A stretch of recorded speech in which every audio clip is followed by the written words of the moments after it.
एकता की शक्ति। गौरैया और हाथी की कहानी। एक घने जंगल के बीचों बीच, जहां हरी भरी पत्तियां सूरज की किरणों से चमकती रहती थीं, एक विशाल बरगद के पेड़ पर एक छोटी सी गौरैया अपने पति के साथ सुखी जीवन व्यतीत कर रही थी। वह पेड़ इतना मजबूत था कि मानो जंगल का राजा हो। गौरैया का घोंसला पेड़ की ऊपरी डालियों में बसा हुआ था, जो मुलायम घास और पत्तों से बुना गया था। अंदर तीन छोटे छोटे अंडे थे, जो चमकदार और नाजुक थे। गौरैया दिन रात अपने इन बहुमूल्य रत्नों को से रही थी, बेचैनी से चूजों के निकलने का इंतजार कर रही थी।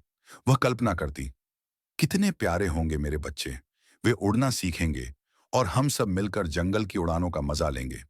एक सुहानी सुबह, जब सूरज की पहली किरणें जंगल को सोने से जगाती हुई, गौरैया अपने अंडों पर सटे हुए थी।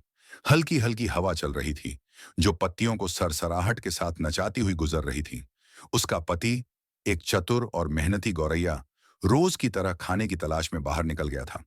वह उड़ते हुए जंगल के फलदार पेड़ों की ओर जा रहा था, सोचते हुए, आज कुछ रसीले बेर लाऊंगा ताकि मेरी प्यारी पत्नी और आने वाले बच्चे मजबूत रहें।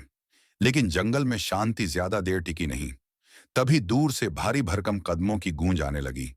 यह एक गुस्सैल हाथी था, जो जंगल के राजा की तरह घूमता फिरता था। उसके विशाल कंधे, लंबी सोंड और पैरों के नाखूनों से जमीन कांप उठती थी। आज वह किसी बात पर क्रोधित था।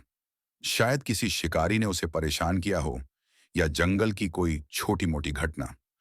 वह रास्ते में आने वाले हर पेड़ पौधे को रौंदता चला गया।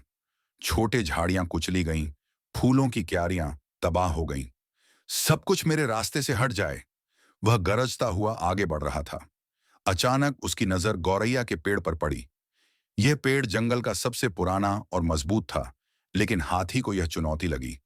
वह अपनी सोंड से पेड़ को जोर जोर से हिलाने लगा। पेड़ की जड़ें गहरी थीं, इसलिए वह न टूटा न झुका। हाथी ने कई बार कोशिश की, एक बार, दो बार, तीन बार, लेकिन पेड़ अटल खड़ा रहा। थककर चिढ़ा हुआ हाथी, चल, तू तो टूटा नहीं, लेकिन तेरी हिम्मत देख लूंगा, कहकर वह आगे बढ़ गया। लेकिन उसके हिलाने डुलाने से घोंसला डाल से छिटक गया। हवा में उड़ता हुआ वह नीचे की जमीन पर गिर पड़ा। अंडों की नाजुक खोलें टूट गईं और पीले पीले तरल बहने लगे। जंगल की मिट्टी पर चूजों का सपना चूर चूर हो गया। गौरैया नीचे देखकर स्तब्ध रह गई। उसके पंख कांपने लगे, आंखों से आंसू बहने लगे। वह चीख उठी, नहीं, मेरे बच्चे, मेरे सपने, और जोर जोर से रोने लगी। उसकी आवाज जंगल में गूंजने लगी। एक छोटे से जीव का दर्द इतना गहरा था कि पेड़ पौधे भी सन्नाटे में डूब गए। तभी उसका पति लौटा। उसके चोंच में बेर लटक रहे थे, लेकिन जैसे ही उसने दृश्य देखा, उसके पंख लटक गए। क्या हुआ ये सब? वह हकलाया। गौरैया ने सिसकते हुए सारी घटना सुना दी। पति का चेहरा गम से भर गया। वह बोला, यह अन्याय है। वह हाथी ने हमारा सब कुछ छीन लिया। हम बदला लेंगे, उसे सबक सिखाएंगे, लेकिन अकेले नहीं, दोस्तों की मदद लेंगे। वे दोनों उड़ चले अपने पुराने मित्र कठफोद्धवे के पास। कठफोद्धवा एक चतुर और तेज तर्रार पक्षी था, जो जंगल के पेड़ों में छेद खोदने का उस्ताद था। वह एक पुराने ओक के पेड़ पर रहता था, जहां उसका घोंसला सुरक्षित था। गौरैया दंपति ने उसे सारी व्यथा सुनाई। भाई, तू हमारा सबसे करीबी दोस्त है। उस हाथी ने हमारे अंडे तोड़ दिए, मदद करना। कठफोद्धवा ने गहरी सांस ली और कहा, दुख की बात है दोस्तों, लेकिन बदला लेना ही समाधान नहीं। हमें चालाकी से काम लेना होगा। मेरे दो और दोस्त हैं, मधुमक्खी और मेंढक। वे भी शामिल होंगे। हम चारों मिलकर एक योजना बनाएंगे। याद रखो, एकता में बल है। छोटे जीव भी बड़े को हरा सकते हैं। कठफोद्धवा ने तुरंत अपने दोस्तों को बुलाया।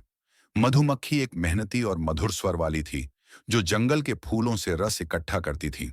वह भिनभिनाती हुई आई और बोली, मैं तैयार हूं। मेरा गाना किसी को भी मंत्र मुग्ध कर सकता है। मेंढक जंगल के एक छोटे से तालाब के किनारे रहता था। वह चालाक और जोशीला था, और उसके पास एक पूरी पलटन थी। सैकड़ों मेंढक जो एक साथ टर्रा सकते थे। मेंढक ने कूदते हुए कहा, हाथी को दलदल में फंसाएंगे, हमारा शोर उसे धोखा देगा। योजना बनी। यह एक चतुर जाल था। सबसे पहले मधुमक्खी हाथी के पास पहुंचेगी, उसके गाने से हाथी को विचलित करेगी, फिर कठफोद्धवा हमला करेगा। अंत में मेंढक दलदल का जाल बिछाएंगे। सबने एक दूसरे को हौसला दिया और काम पर लग गए। अगले दिन हाथी फिर जंगल में घूम रहा था, अपनी शक्ति पर घमंड करता हुआ। तभी मधुमक्खी उसके कान के पास उड़ी। उसने अपना मधुर गाना शुरू कर दिया, एक कोमल मधुर भिन भिनाहट जो फूलों की महक से भरी थी। भिन भिन, सुनो मेरी धुन, भूल जाओ दुनिया की रुसवाई। हाथी को लगा जैसे कोई जादुई संगीत हो। वह रुक गया, कान को ऊपर उठाया और आंखें बंद करके मग्न हो गया। वाह, ये स्वर तो स्वर्गीय है, वह बुदबुदाया। इसी बीच कठफोद्धुआ मौके का फायदा उठाया। वह तेजी से उड़कर हाथी के सिर पर चढ़ गया। अपनी तेज चोंच से उसने हाथी की दोनों आंखों पर प्रहार किया। चुंक चुंक, खून बहने लगा। हाथी चीखा, आह, कौन है? मेरी आंखें!